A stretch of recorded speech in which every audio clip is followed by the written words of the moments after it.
Kapag tumanda na daw ba yung mga magulang ko at hindi na nila kaya maghanap buhay, kailangan ba na ako na yung bumuhay sa kanila? Sa totoo lang, kung sa labas kayo bibili ng milk tea, nasa around 120 pesos, tapos isang cup lang yun. Pero kung kayo mismo gagawa sa bahay nyo, siguro around 100 pesos din. Pero unlimited milk tea at boba na siya. Yung recipe nga pala, inilagay ko sa description para hindi na kayo mahirapan. Sa totoo lang, napakahirap na tanong yan. Lalo ngayon, napakahirap ng buhay. Pero para sa akin, kung hindi nag-prepare ang mga magulang ko sa kanilang retirement plan, hindi na natin obligasyon na isakripisyo ang kabataan natin para ayusin to. Oo, mahal ko ang pamilya ko.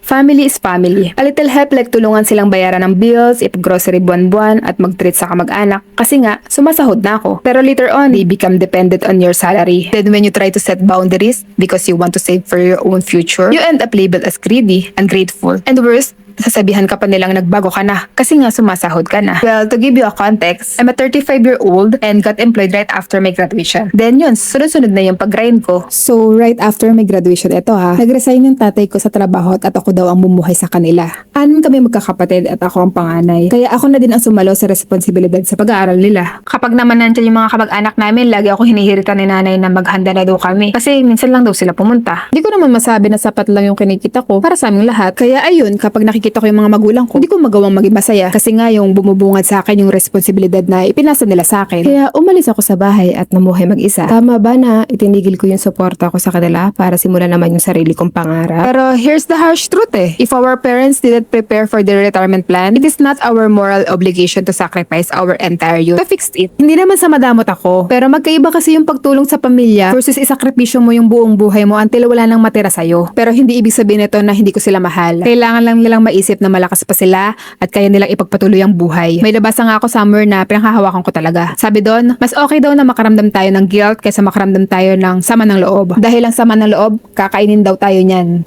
Tingin ko yung sama ng loob na to hindi naman tutungkol sa pagtulong ko sa kanila. It usually comes from the feeling na you no longer have a choice. Well, I'm just here trying to break the cycle of poverty. Pero paano ko kasi sisimulan kung nabaon na ako sa utang?